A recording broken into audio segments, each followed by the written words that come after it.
Bapak,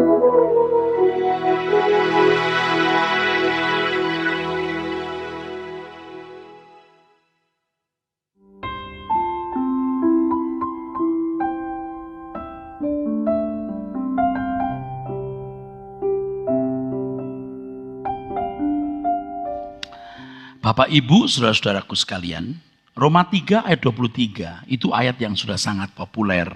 Bahwa semua manusia telah jatuh dalam dosa dan kehilangan kemuliaan Allah. Kekristenan itu adalah pergumulan untuk menemukan kembali kemuliaan Allah yang hilang itu. Yuk kita persoalkan apa maksud kemuliaan Allah yang hilang. Bapak, Ibu, saudara sekalian, tentu dengan waktu yang terbatas 3 sesi, 1 sesi 1,5 jam, 1/4 jam ini tidak semua bisa saya kemukakan. Sebab bicara soal kejatuhan manusia dalam dosa, mestinya idealnya saya berbicara siapa manusia itu. Apa itu dosa? Dalam konteks Kristen, dosa itu bukan sekedar melanggar hukum. Dosa itu artinya meleset, tidak tepat sasaran. Kata yang digunakan dalam Alkitab itu sangat terkenal, saudaraku, hamartia.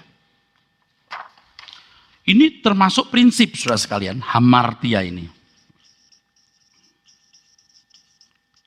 Hamartano. Artinya meleset.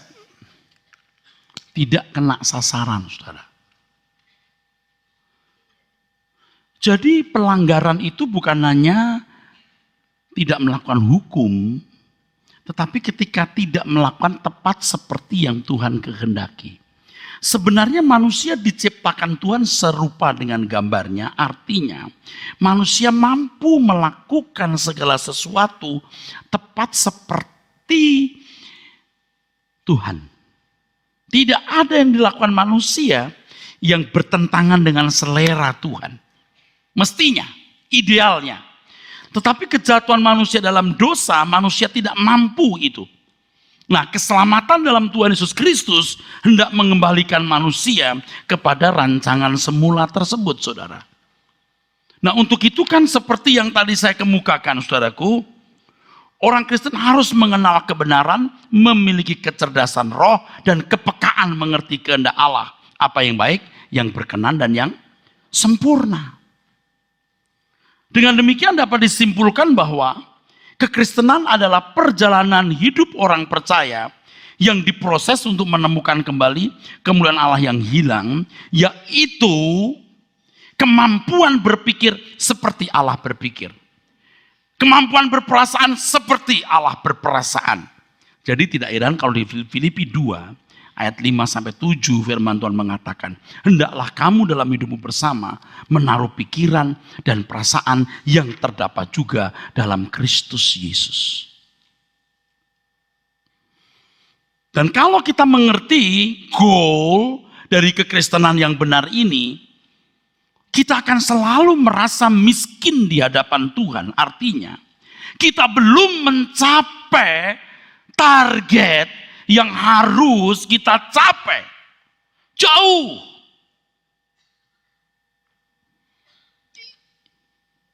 Ini bukan hanya untuk saudara, juga untuk saya. Nah, Bapak Ibu, sepotong-sepotong Bapak Ibu tangkap kalau masih ada yang membingungkan. Truth Network itu memiliki 1.200 judul khutbah. Jadi saudara mau tanya apa, saudara hubungi Truth Network, kita akan kirim Anda. Soal manusia, soal segala macam ya saudaraku. Ya.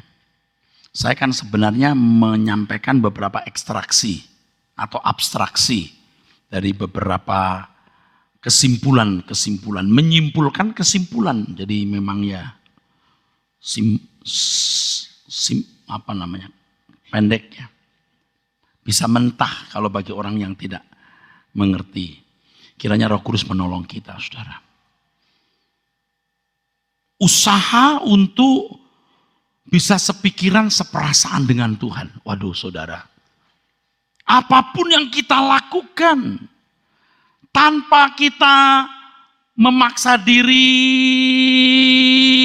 untuk melakukan apa yang Tuhan inginkan, otomatis kita bisa. Not just to do, but to be.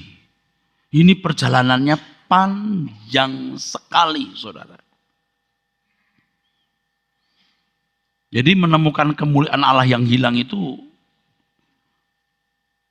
final goal kita.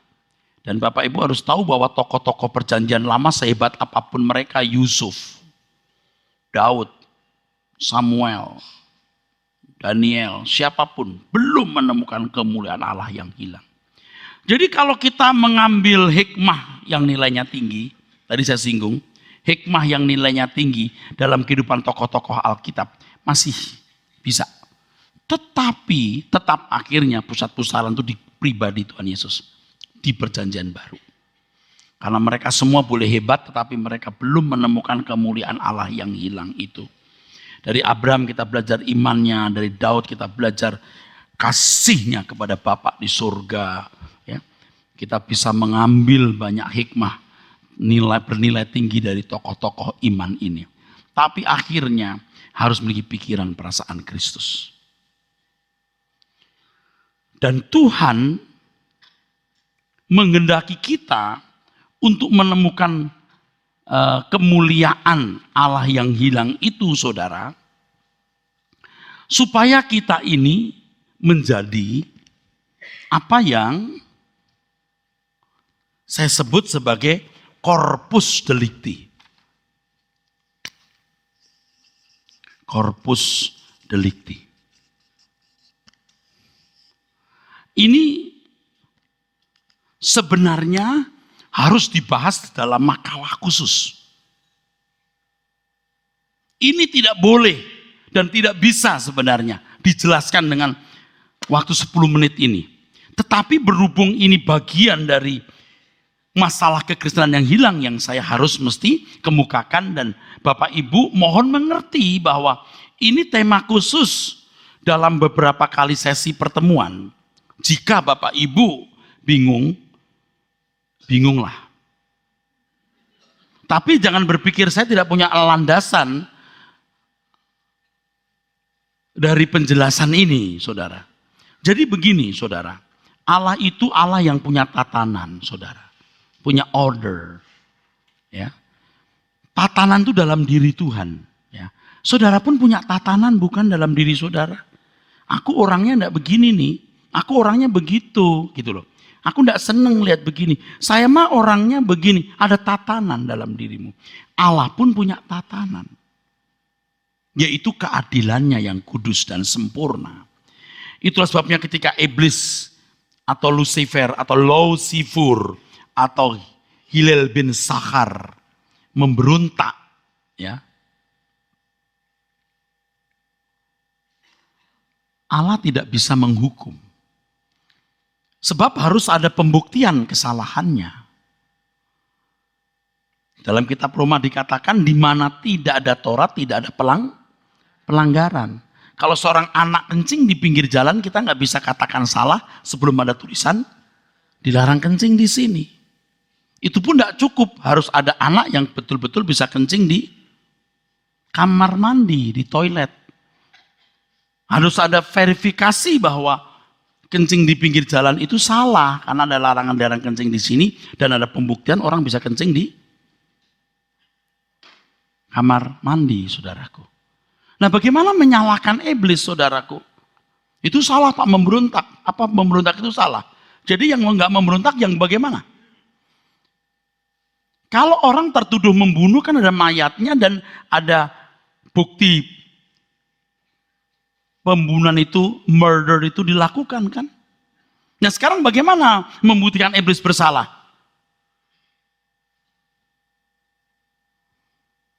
Kesalahan itu dilakukan di dalam pikirannya. Aku ingin menyamai Allah. Aku berkehendak. Coba dibuktikan. Tapi itu sikap tidak menghormati Allah. Oleh sebab itu harus ada makhluk ciptaan yang mengasihi Allah, menghormati Allah di dalam seluruh eksistensi hidupnya. Dan Allah bisa berkata, hai kunyuk, Lucifer maksudnya, kau mestinya seperti ini. baru ada pembuktian. Nah, ini namanya corpus delicti. Jadi sebenarnya ada grand design Allah ketika menciptakan Adam dan Hawa. Supaya manusia bisa membuktikan kesalahan Lucifer. Tetapi ternyata mereka gagal. Nah, saya bicara soal kejatuhan manusia dalam dosa kan panjang lebar itu saudara ya. Sekali lagi saya kasih tahu kalau Anda agak bingung, jangan saudara berpikir saya tidak punya dasar. Karena saya harus membahas ini dalam pertemuan. Bahkan seandainya kita punya seri seminar dengan judul Corpus Delicti, belum cukup 3 kali pertemuan, sungguh saudara. Ya.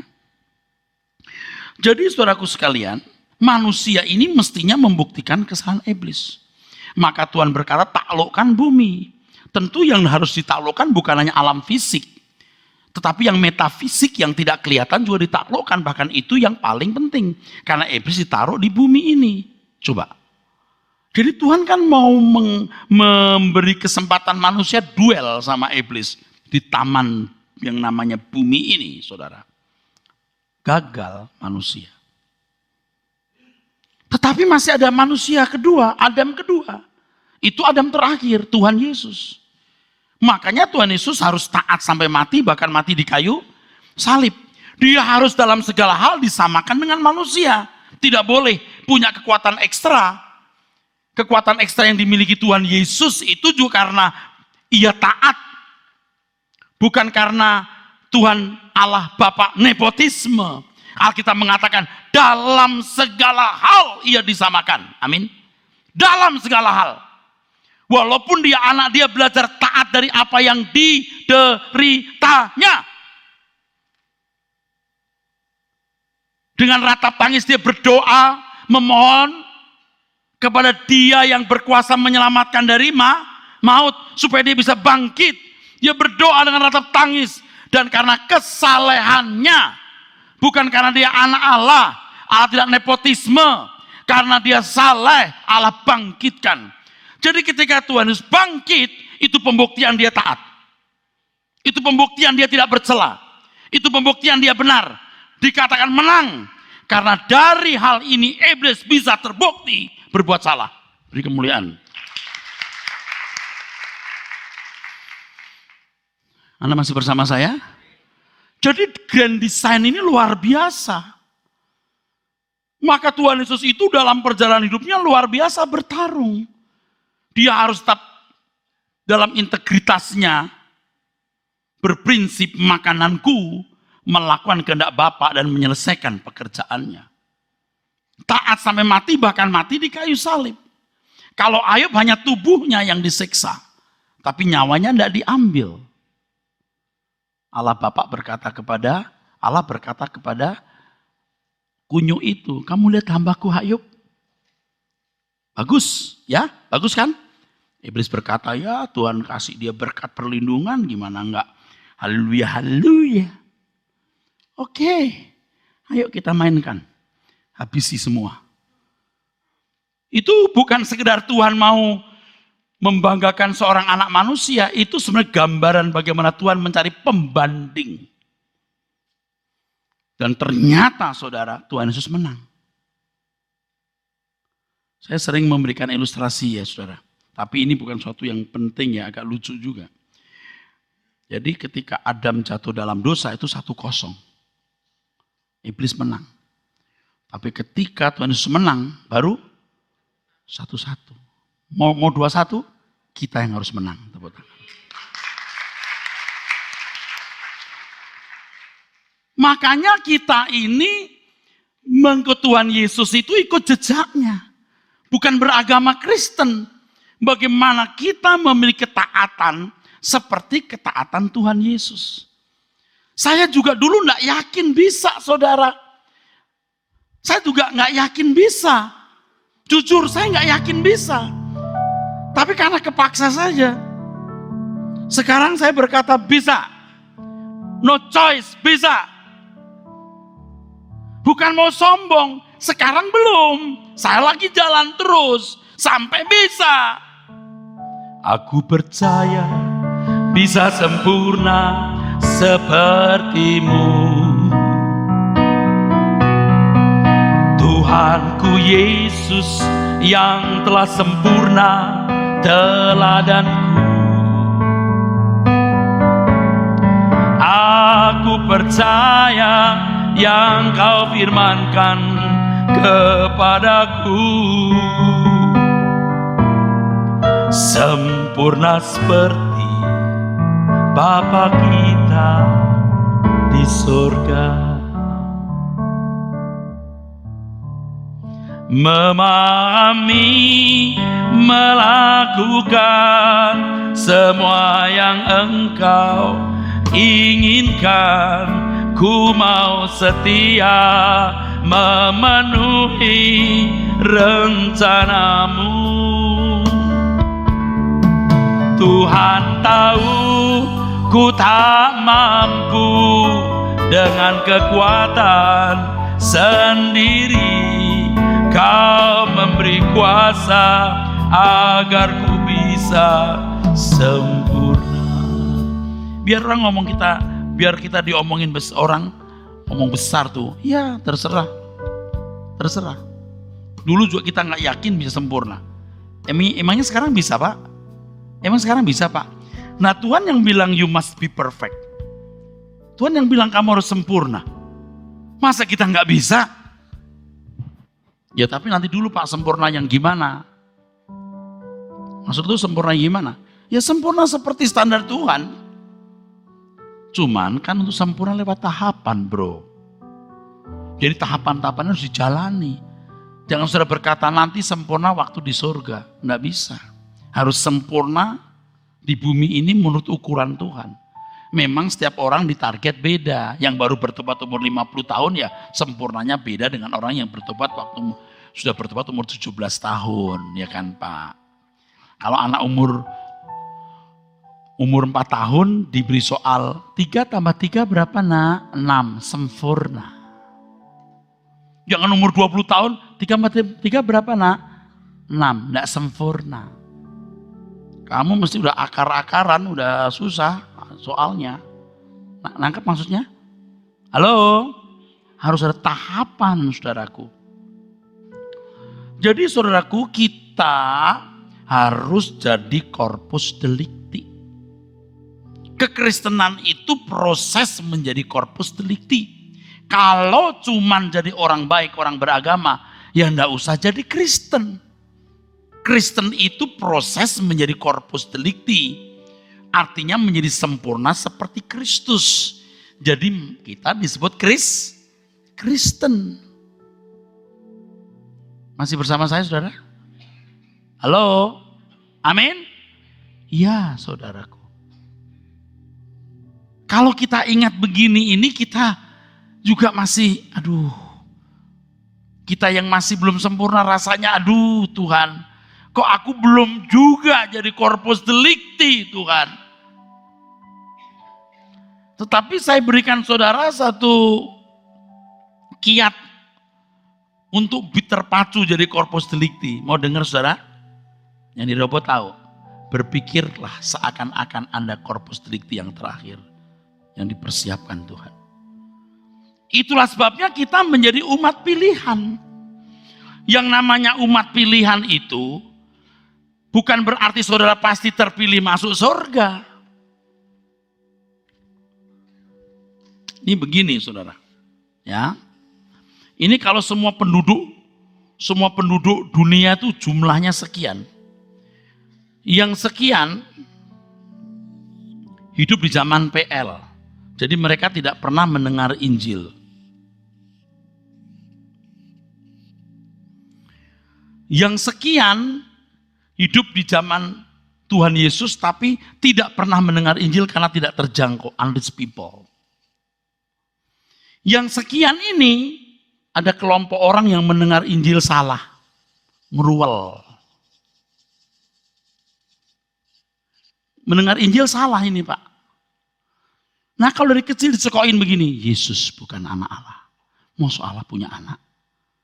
Dibangun pikiran begini, Inem kawin sama Karto, keluar Karman. Masa Allah punya anak? Salah tuh. Kristen itu agamanya orang Barat. Ya, Yesus itu cuman manusia dan seterusnya. Salah. Tidak mungkin jadi Kristen. Dari kecil dijekoin begitu susah. You lihat tuh orang-orang begitu. Ya. Lalu tinggal segini. Ini orang-orang yang dipanggil, saudaraku. Ini kalau saya bedah lagi masih ada kelompok orang-orang yang tidak pernah mendengar Injil dengan benar. Tidak pernah diajar kebenaran dengan benar. Ketika gereja dalam suasana senang, seperti Eropa atau Amerika atau negara-negara barat, ketika masa-masa kejayaan atau kemakmuran, itu mereka tidak perlu mencari Tuhan. Tuhan nggak dibutuhkan. Sekarang kebablasan. Nah sekarang saudara saya anggap kelompok ini, saudara. Kelompok ini, Anda terpanggil. Apakah ini pasti masuk surga? Enggak. Banyak yang dipanggil, sedikit yang dipilih. Itu tidak bisa dibantah. Itu perumpamaan langsung dari Tuhan Yesus dan tidak perlu ditafsirkan.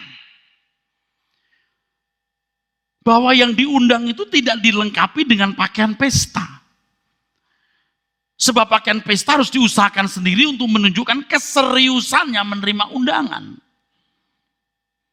Raja itu ketika mengadakan pesta, lalu dia ketemu dengan seorang yang tidak memakai pakaian pesta. Dia berkata begini, bagaimana kamu bisa masuk? Lihat tuh Injil mengatakan. Kalau itu raja memberikan pakaian pesta juga untuk orang tertentu, dia nggak ngomong begitu. Lihat nanti, di buku saya tulis itu. Bagaimana kau bisa masuk? Nah, kalau tamunya itu ngerti bahwa raja itu membagi baju pesta, dia nggak kebagian, dia bilang gini, Tuhan sok bego. Nah Tuhan gak kasih pakaian pesta buat beta. Bagaimana beta bisa pakai pakaian pesta? Beta saya yang punya. Tidak. Langsung itu raja berkata, bawa dia ke tempat gelap. Di mana ada ratapang sekertak gigi. Loh kejem bener nih raja. Kalau dia pakai pakaian pesta untuk orang tertentu dan yang lain tidak. Jadi pengertian umat pilihan itu harus dipahami dengan benar di mana ayat itu berada. Ada umat pilihan dalam arti termasuk kelompok orang yang mendengar Injil. Umat pilihan yang benar-benar meresponi panggilannya sehingga menjadi orang yang betul-betul terpilih menjadi anak Allah. Sekarang ini jadi orang baik juga susah loh Pak. Jadi orang baik itu susah, apalagi jadi orang sempurna. Menjadi corpus delicti itu luar biasa. Ini orang-orang yang dipersiapkan jadi corpus delicti. Ini prerogatif Tuhan. Kenapa Erastus hidup di sini? Kenapa Beni hidup di sini? Itu Tuhan yang menentukan. Nggak bisa bilang, Tuhan, aduh enak hidup pada zaman Firaun. Nah bisa.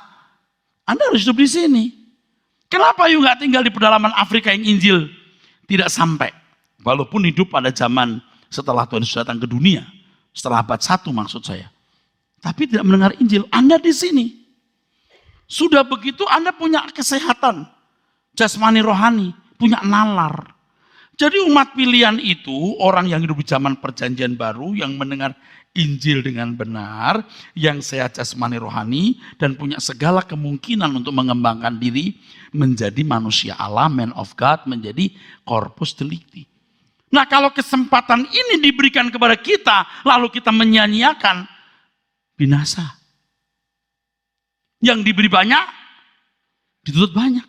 Bapak Ibu, saya ini orang luar biasa. Tapi tanggung jawabnya juga luar biasa. Nah kalau saudara di gereja sering dengar orang berkata, kamu luar biasa. Apanya luar biasa? Coba tanya. Kamu katakan sebelummu kamu luar biasa. Apanya? Ini benar, gak salah. Kamu luar biasa. Tapi tanggung jawabmu juga luar biasa.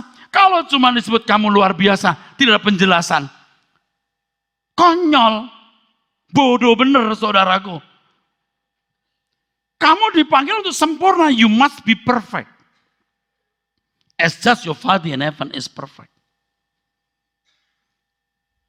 Oleh sebab itu Tuhan kan berkata berulang-ulang. Ikut aku, hitung dulu anggarannya. Kalau kamu ikut aku, kamu wajib hidup seperti aku hidup. Tuhan, aku mau ikut kemana saja Tuhan pergi.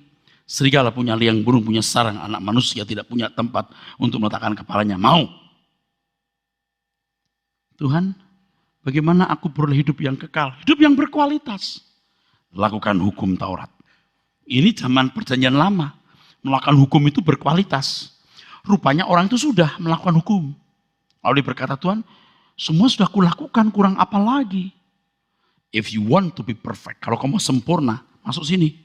Jual segala milikmu, bagikan kepada orang miskin, datang kemari ikut aku. Jangan menghasrati apapun, kecuali diriku ini yang kau hasrati. Artinya, kalau kamu menghasrati aku, engkau hidup seperti aku hidup. Haleluya. Di zaman modern gini, mana ada orang mau menjadi seperti Tuhan Yesus? Di pikiran mereka kan seperti Tuhan Yesus itu miskin, tidak punya apa-apa. Salah loh. Kembangkan semua yang Anda miliki, maksimalkan semua potensi, tetapi dengan satu prinsip, makananku melakukan kehendak Bapa dan menyelesaikan pekerjaannya.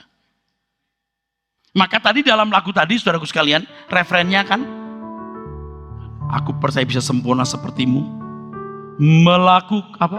memahami, melakukan semua yang engkau inginkan. Yang kedua, ku mau setia memenuhi rencanamu. Jadi setiap kita nanti akhirnya mengerti kenapa aku jadi pria, kenapa suku ini, kenapa ditempatkan di sini. Sangat spesifik. Dan dia akan memenuhi apa yang direncanakan Tuhan dalam hidup individu. Betul-betul harus serius. Ketika kita menghadap Bapa di surga, kita telah melakukan kehendak Bapa. Di dalam tulisan ini ada judul mengenai mengesahkan diri sebagai anak Allah. Dan kalimat ini saya mau ucapkan, orang gak suka terserah. Orang yang melakukan kehendak Bapa lah yang disebut anak Allah. Anda tidak melakukan kehendak Bapa, you bukan anak Allah. Tuhan yang berkata, kamu sebut aku Tuhan. Tuhan, kamu ngerti aku Tuhan bagi kemuliaan Allah Bapa. Amin. Berarti kamu harus melakukan kehendak Bapa. Kalau kamu menyebut aku Tuhan, artinya aku majikanmu. Kamu tidak melakukan kehendak Bapa, sia-sia. Nyah kamu. Yesus adalah Tuhan bagi kemuliaan Allah Bapa. Kalau Anda bertanya, Tuhan, Yesus Tuhanku, Tuhan akan bertanya, betul, kau panggil aku Tuhan. Ya Tuhan, lakukan kehendak Bapakku. Aku jadi Tuhan untuk kemuliaan Bapa. Kamu tidak melakukan kehendak Bapa, kamu tidak menjadikan aku Tuhan.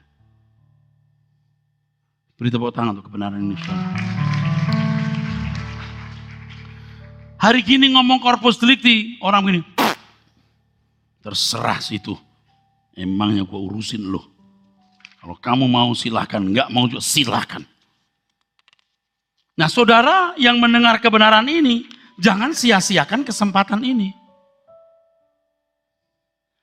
Jangan puas jadi orang Kristen. Jangan puas jadi aktivis. Jangan puas jadi pendeta. Itu nggak ada nilainya. Yang bernilai adalah ketika Allah Bapa menemukan pribadi anak tunggalnya dalam hidup kita.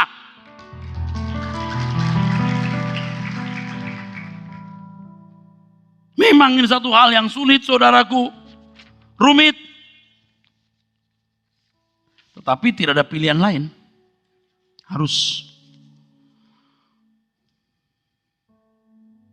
Sebab hanya dengan berusaha mengerti kehendak Bapa dan melakukan kehendak Bapa, orang mengesahkan diri sebagai anak-anak Allah. Lalu orang yang menurut saya otaknya pendek atau sudah terikat dengan satu doktrin berkata, kalau begitu Pak, keselamatan kita karena perbuatan baik dong, gitu ya. Udah sering saya ketemu yang begitu-gitu. Otak lu pendek. Biar kamu berbuat baik sempurna, Tuhan Yesus tidak mati di kayu salib, kamu gak selamat. Sebab dosa harus ada yang mikul. Yang mikul Tuhan Yesus. Dan kalau kamu percaya Tuhan Yesus sebagai juru selamat, kamu punya resiko. Apa? Kamu harus menyelesaikan dosa dalam dagingmu. karakter dosamu, sinful nature-mu harus diganti divine nature.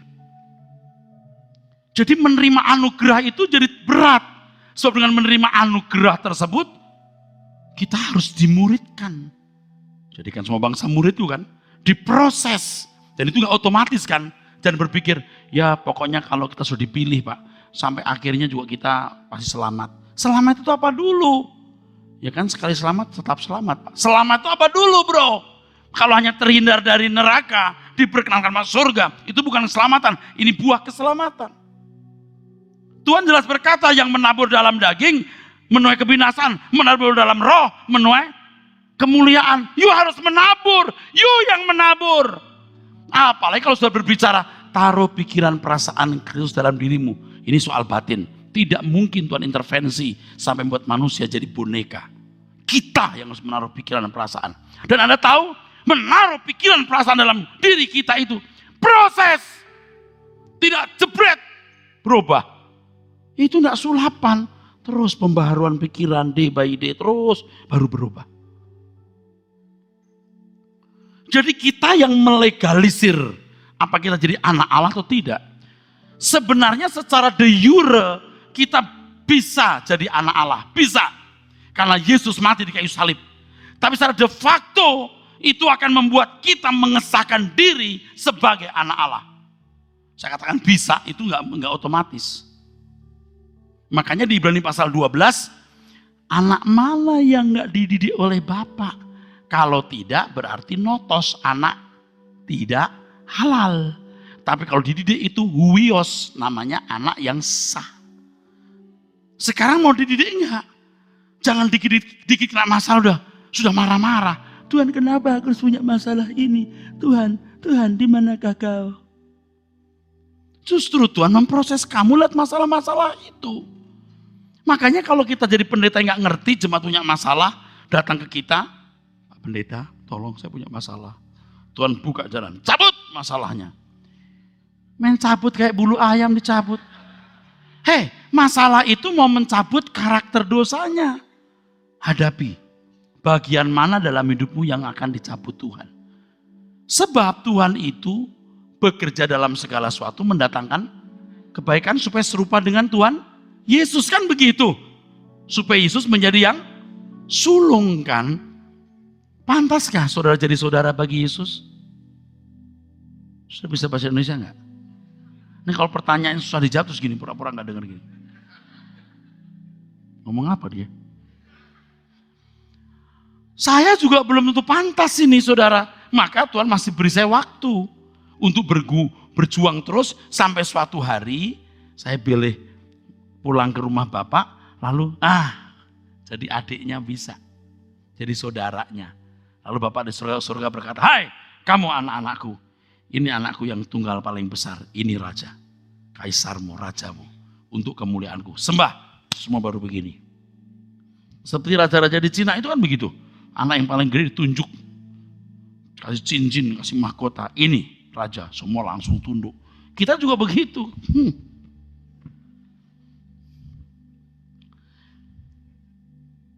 Oleh sebab itu proses untuk mengesahkan diri sebagai anak Allah ini proses yang berat saudaraku. Karena kita harus memiliki karakter seperti karakter Tuhan Yesus. Tidak mudah ini saudara. Tidak mudah. Jadi sebutan anak Allah itu sebenarnya bukan hanya sebuah sebutan, tetapi sebuah keberadaan. Kalau keberadaan kita belum seperti Tuhan Yesus, ya kita belum anak. Bapak Ibu, nanti bukunya dibaca per ayat ya. Jangan saudara berkata, oh enak aja ngomong begitu. Emang begitu. Kalau Tuhan berkata, aku tidak kenal kamu, ada loh. Kamu yang tidak melakukan kehendak Bapa. Kita tanya diri sendiri, sudahkah aku melakukan kehendak Bapa? Banyak yang belum. Boro-boro melakukan, mengerti aja belum. Boro-boro mengerti, menemukan saja juga belum. Oleh sebab itu setiap hari itu harus menjadi perburuan.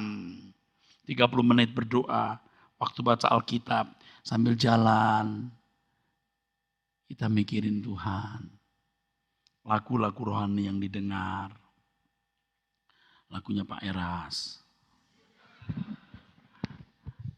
Pembaringan terakhir. Pokoknya mati melulu nih. Terus denger CD khotbah. Di kantor 1 jam kosong. Bukan untuk ngaco, ngomong, jorok-jorok. Baca renungan harian, truth. Begini, dikira ngantuk tapi berdoa. Orang harus beda. Tapi bukan jadi aneh. Biasa saja waktunya bergaul, makan bareng. Iya, ya saudara. Terus memburu Tuhan. Jam-jam kebaktian hadiri untuk belajar kebenaran.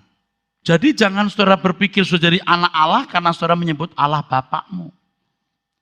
Tetapi kelakuanmu yang menunjukkan kamu menyebut Allah itu Bapak.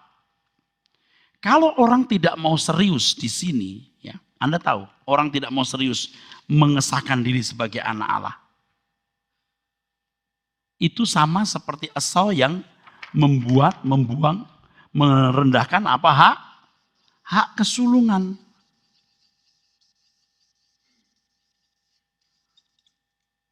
Itu hak kesulungan saudara. Karena tidak semua orang memiliki kesempatan itu. Bapak Ibu perlu ketahui bahwa sebenarnya semua manusia itu anak Allah loh. Karena semua roh yang ada pada manusia itu roh dari Allah. Semua manusia itu roh anak Allah. Karena roh yang ada pada manusia itu roh dari Allah. Anak Allah. Nah kalau saudara saya ini anak sulung. Makanya kita kerja keras anak sulung. Jangan menukar hak kesulunganmu dengan semangkok makanan, artinya sibuk dengan perkara dunia. Ada hal-hal yang saudara anggap lebih bernilai dari hak kesulungan itu. Nah sebenarnya begitu saudara berkata, Bapak, 1 Petrus 1 ayat 17, kamu harus hidup dalam ketakutan selama menumpang di dunia. Sebab ketika kita menyebut Allah Bapak, di situ ada covenant, ada bridge bahasa Ibraninya. Ada diateke, ada entole bahasa Yunaninya, ada satu ikatan perjanjian. Begitu Anda panggil Allah Bapa, Anda jadi anak. Dan kalau jadi anak, harus hidup dalam penurutan kepada kehendak Bapa. Beri tepuk tangan untuk kebenaran ini. Konyol kan kalau kita panggil Bapa, lalu diberkati, dilindungi, dijaga. Betapa bodohnya. Orang hanya mau hak tapi nggak mau kewajiban. Kalau kamu memanggil Allah Bapa, hendaklah kamu di dalam ketakutan. Selama kamu menumpang. Lalu ayat berikutnya, karena kamu telah ditebus dari cara hidup kamu yang sia-sia. Dulu kamu anak dunia. Sekarang kamu anak Bapa. Kamu harus seperti Bapa, like father, like son. Kalau kamu menyebut Allah Bapa, karaktermu harus seperti Bapa. Dan karakter seperti Bapa diperankan oleh Tuhan Yesus. Kalau kita ikut Tuhan Yesus, kita ikut jejaknya. Seperti Tuhan Yesus, itu Kristen. Kristen itu usaha untuk mengesahkan diri sebagai anak Allah. Dengan berkeadaan seperti Tuhan Yesus. Yang mengenakan karakter Bapa di surga. Ini menarik sekali saudara. Jadi ikatan perjanjian kita dengan Tuhan itu saudaraku, ikatan perjanjian sebagai Bapa dan anak saudara. Ikatan perjanjian sebagai Bapa dan anak saudara sekalian.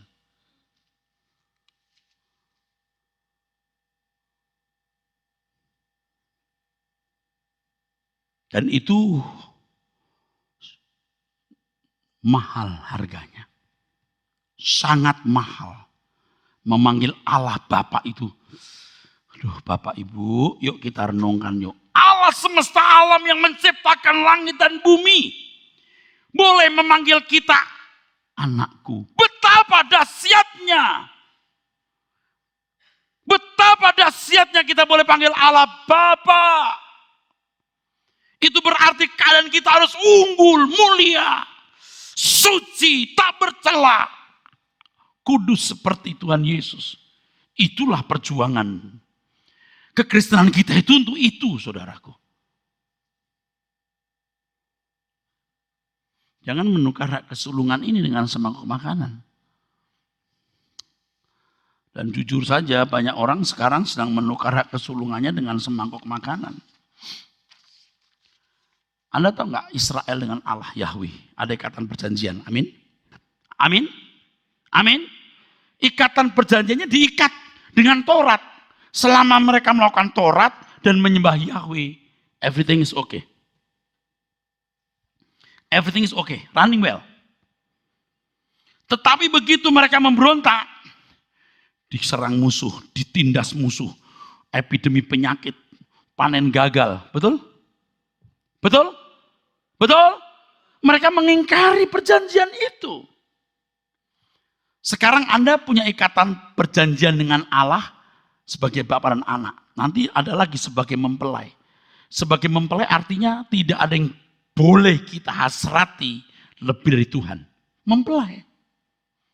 Orang ke gereja belum tentu setia loh bro. Seorang pria tidur di samping istri, pikirannya ke yang lain, bisa. Orang ke gereja tubuhnya, tapi penghargaannya kepada dunia, itu tidak proskuneo kepada Allah. Sangat mungkin.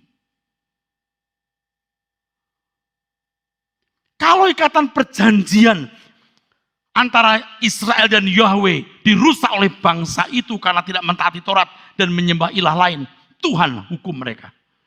Kalau kita tidak melakukan kehendak Bapa, Tuhan berkata, aku tidak kenal kamu. Beri tepuk tangan. Beritahu semua orang Kristen. Suarakan hal ini. Supaya mereka jangan memiliki damai semu. Jangan mereka memiliki sukacita semu.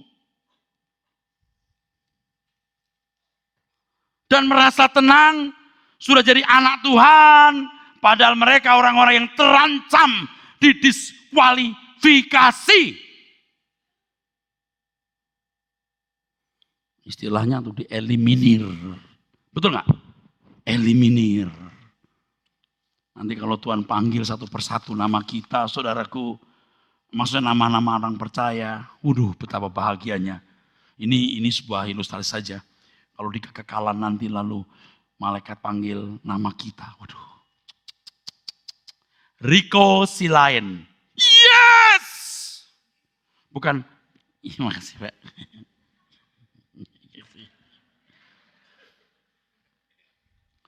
Weknyo Tanto. Tidak mungkin ketika api menyala dahsyat dan penderitaan kekal orang-orang yang terbuang lalu Anda dipanggil Riko Silain. Yes! Yes! Yes! Mesti gitu bro. Itu tuh ditentukan oleh sikapmu hari ini loh. Bisa yes, yes, yes itu. Nanti namamu gak dipanggil lalu berkata, Tuhan, aku STH. Maaf yang STH ya. Ini bukan yang di sini, ini ada yang di sana non jauh. Tuhan, aku aktivis gereja. Lebih serem begini, Tuhan, aku di dunia ketua sinode. Coba apa gak serem itu? Aku tidak kenal kamu. Nggak mungkin Tuhan pakai bahasa harus gini. Sorry ya, maaf. Nggak ada maaf. Aku tidak kenal kamu. Enyah. Nggak mungkin orang bilang enyah gini. Enyah ya. Itu orang Jawa. Enyahnya sebagai orang Batak. Enyah. Mate maho. Artinya matilah kau. Makanya jangan sudah sampai nggak dipanggil. Tuhan, aku nggak dipanggil. Ditarik malaikat semua ke neraka. Ya seandainya waktu itu aku datang ke seminar. Seandainya nanti, itu seandainya yang tidak ada way out. Kalau sekarang Anda sakit gara-gara Anda makan tidak, pola makan salah, pola hidup salah, Anda berkata, seandainya waktu itu saya tidak sembarangan dengan pola hidup aku gak sakit seperti ini. Masih ada kesempatan, minum obat, perbarui, rubah pola hidup, pola makanmu, bisa.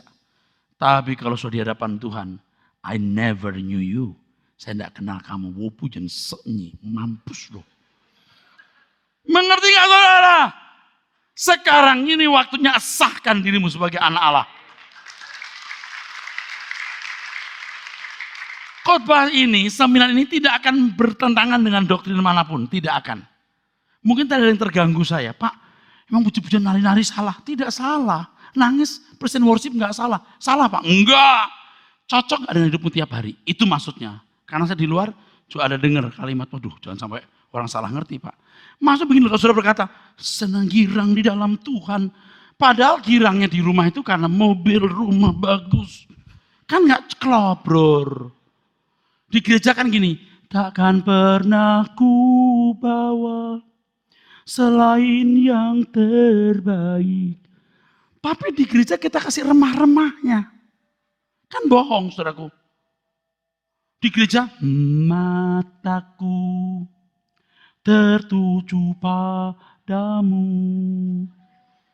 Di gereja, begitu di mall, mataku jadi jelalatan. Lihat berlian, lihat ini, lihat itu. Bukan gak boleh beli berlian, tapi otaknya otak berlian. Kalau pria lihat nona-nona yang kayak nano-nano. Tapi di gereja, mataku. Lo kalau nggak ditampol malaikat baru tahu.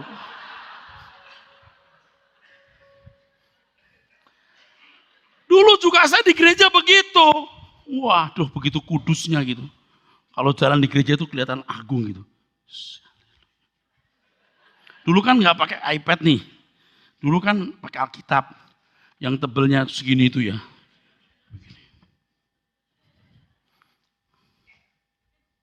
Makanya Alkitab rusak sebelah sininya karena kena sini terus.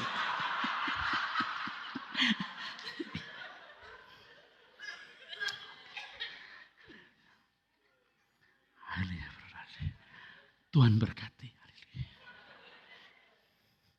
Terus di gereja duduk di kursi begini. Tuhan Yesus. Terus di gereja. Udah. Pulang dari gereja. Ya. Udah pulang dari gereja soalnya. Sudah pulang dari gereja. Di restoran buka jas. Taruh jas.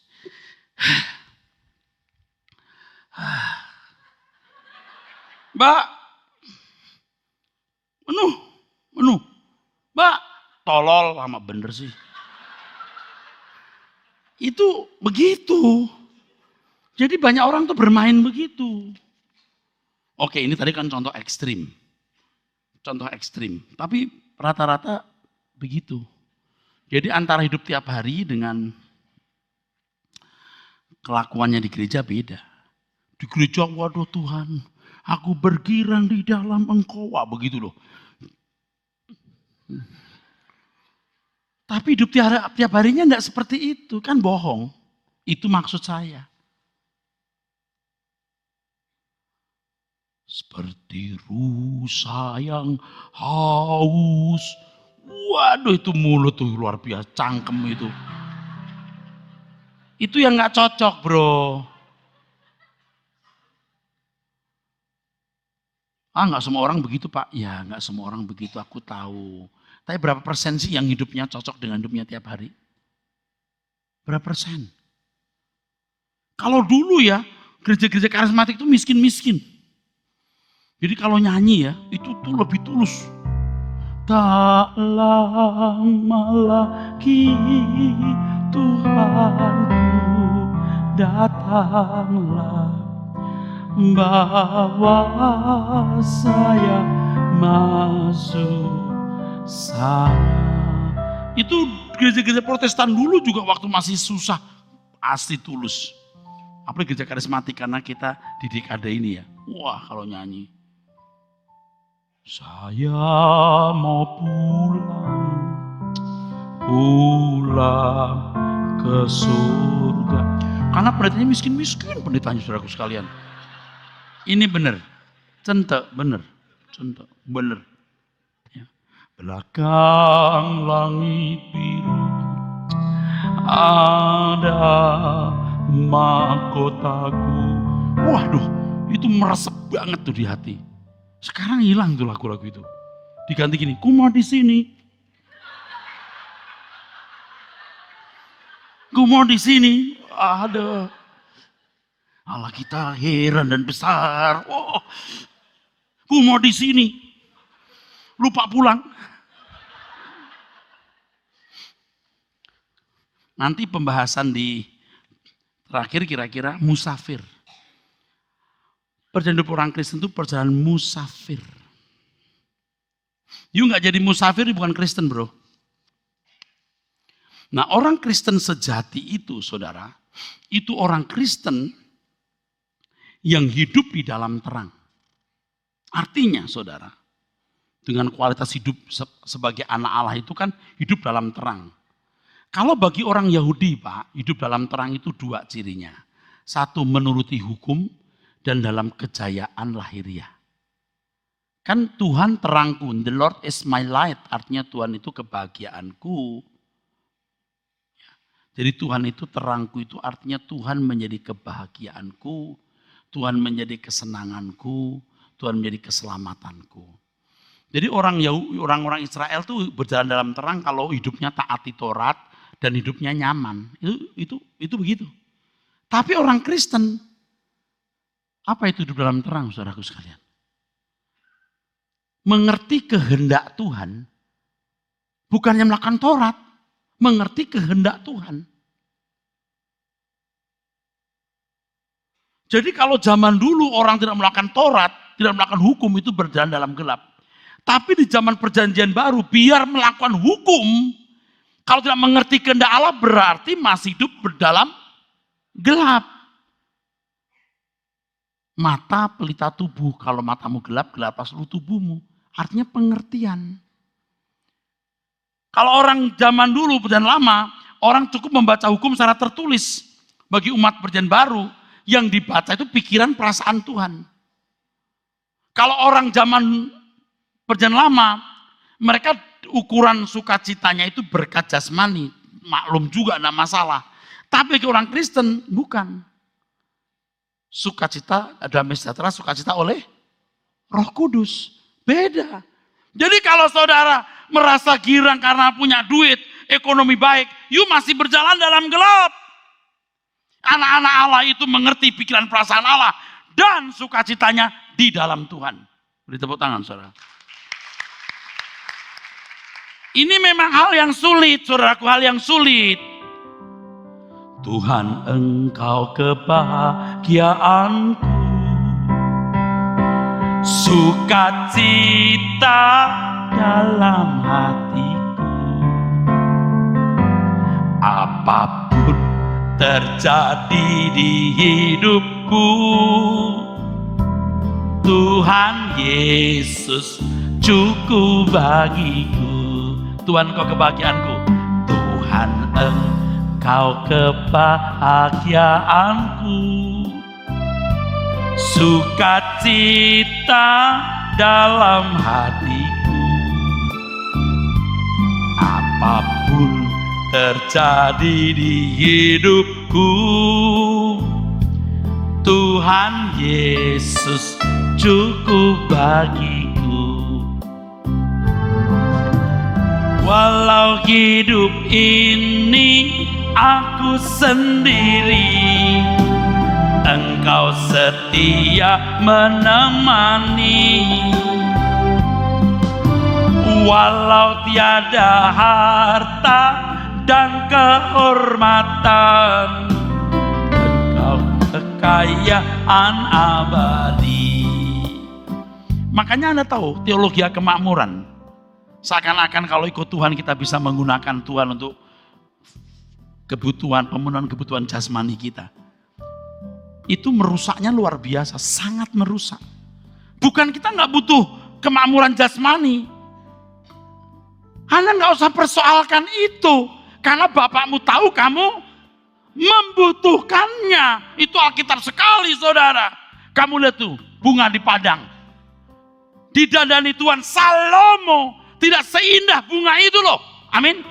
Tapi kamu lebih dari bunga itu. Jadi Salomo kalah sama bunga. Bunga kalah sama kita. Amin. Kok masih pusing loh saudara. Itu bunga.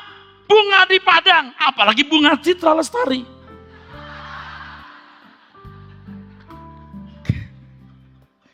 Apalagi bunga mamangke, bunga simanjuntak.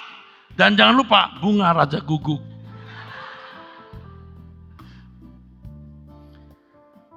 Burung pipit itu gak akan jatuh di luar kehendak Bapa loh. 2 ekor seduit. Seduit itu uang paling kecil di Israel. Dapat 2. Kamu lebih dari banyak burung. Itu burung pipit apalagi puput. Amin. Saudara bisa paham? Loh kok pakai acara begini? Saudara sekalian kasih. Tuhan akan melimpahkan kekayaan kepada kita. Kekayaan bangsa-bangsa diberikan kepada kita. Itu konteksnya untuk orang Israel, bukan orang Kristen. Nah bangsa mana yang mau dikasih ke kita? Orang Filipina itu orang Kristen bro. Faktanya hari ini kekayaan orang Indonesia banyak ke Singapura. Banyak pabrik dibangun di Cina. Pada waktu teologi atau ajaran itu diledakkan, minyak menembus angka 130.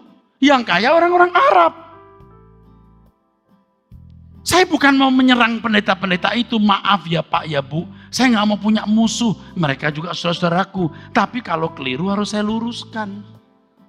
Itu yang benar itu untuk orang Yahudi, kayak bangsa-bangsa itu. Nah saya kalau menjelaskan ini bisa, kok bisa dikatakan begitu? Nyatanya sekarang begitu. Karena bangsa itu harus dipelihara Tuhan untuk menjadi saksi siapa Allah yang benar. 2 saksi Allah yang benar, 1 orang yang punya nyanyian Musa, orang Yahudi. Yang kedua, yang punya nyanyian anak domba, orang Kristen. Kalau mau tanya Allah yang benar, tanya orang Yahudi dan tanya orang Kristen. Tapi orang Yahudi itu kakak sulung yang terhilang. Dilihat dari keturunan mereka kekasih Tuhan, ditinjau dari Injil mereka musuh Allah karena mereka tidak menerima Injil. Tapi bagaimanapun tetap Tuhan pelihara. Saudara tidak perlu pusing dengan berkat jasmani. Kerjalah rajin, kerjalah giat. Tuhan pasti memberkati. Jangan Anda tidak bekerja giat lalu minta Tuhan berkati. Nah bisa bro. Bukan kita mengejar berkat, berkat ngejar kita. Maksudnya apa? You gak ngejar, you gak dapet dong. Masa Tuhan memberkati you dengan keadaan tidak rajin? Nah benar, itu merusak kinerja hidup orang Kristen. Kalau Tuhan berkata kasih Tuhan Allah dengan segenap hati, segenap jiwa, akal budi, artinya supaya saudara memaksimalkan semua potensi untuk kemuliaan Tuhan. Jangan jadi orang pinter, jadi orang yang sangat pinter. Jadi juara kelas itu bagi anak-anak. Juara 1, 2, 3 dari atas, bukan dari bawah. Kuliah 4 tahun, selesaikan 3,5 tahun, jangan 7 tahun. Amin saudara.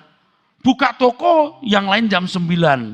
You jam 7, jam 8. Biar baru ada cleaning service. Sepi-sepi udah buka Pak ya.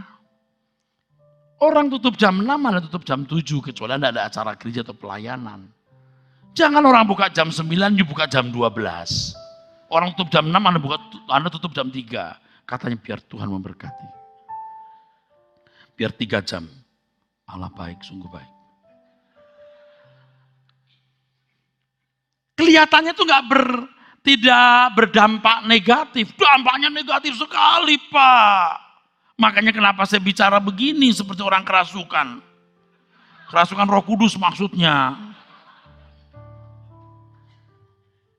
Makanya kita ini saudara harus sungguh-sungguh sebagai anak Tuhan yang berkualitas melakukan kehendak Bapa. Ya. Jangan menggampangkan masalah. Dan saya berharap dengan penjelasan ini Bapak Ibu dibukakan pikirannya untuk mengerti kebenaran. Sebab, ya, Wahyu 6 ayat 11. Jika jumlah bilangan orang yang menjadi corpus delicti tadi cukup, Tuhan datang. Maka di dalam 2 Petrus dikatakan kita orang-orang yang speedy. Orang yang mempercepat kedatangan Tuhan. Kok orang Kristen bisa mempercepat Pak? Lah yang ngomong Tuhan bukan gua. Kok bisa Pak? Iya, kalau jumlah korpus delicti cukup, genap, Tuhan baru datang. Makanya tadi saya katakan, berpikirlah aku korpus delicti yang terakhir. Alkitab mengatakan betapa suci dan salehnya kamu harus hidup. Kamu yang menantikan dan mempercepat. Menantikan enggak? Kalau orang tidak sungguh-sungguh Tuhan, enggak menantikan Tuhan, bro. Orang yang menantikan Tuhan itu orang yang sungguh-sungguh ikut Tuhan. Yang rela, yang mau bertemu dengan Tuhan.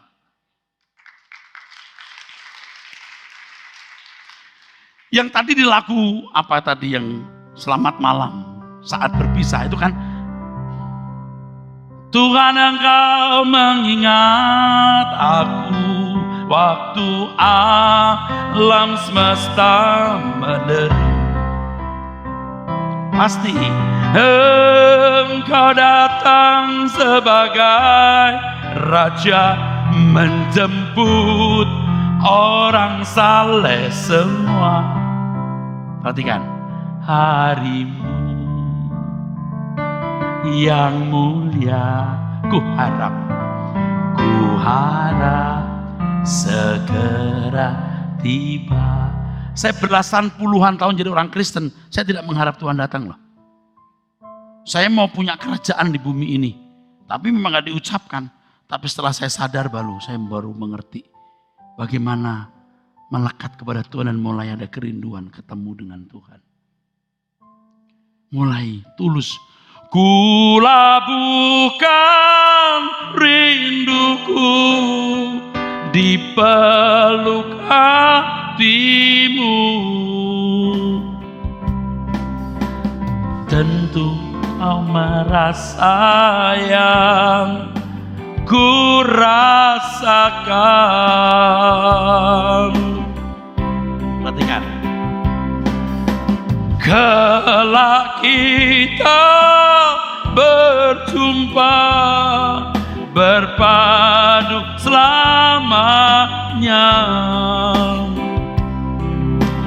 Jalinan cinta kita nan abadi. Saya belum jadi kekasih Tuhan yang baik, sungguh. Kok Pak Aras nggak malu ngomongnya? Saya merasa belum jadi kekasih Tuhan yang baik. Tapi saya belajar dari kasih Tuhan yang baik. Saya masih punya waktu untuk merubah hidup saya sampai saya jadi kekasih Tuhan. Bukan hanya aku yang menantikan pertemuan itu, tapi Tuhan juga menantikan pertemuan melihat wajahku, muka dengan Dia. Nah, kitalah yang mempercepat kedatangan Tuhan. Makanya kalau kita berkata menggenapi rencana Allah, maksudnya apa? Rencana untuk mengakhiri sejarah dunia ini dan membangun kerajaannya. Maka jadilah Corpus Delicti, kerajaannya datang. Sesuai doa Bapa kami, datanglah kerajaanmu. Jadilah kehendak-Mu di bumi seperti di surga. Mewujudkan pemerintahan Allah, di mana Allah berdaulat dan tidak ada kuasa kegelapan, tidak ada kunyuk, tidak ada si iblis lagi. Haleluya, saudaraku.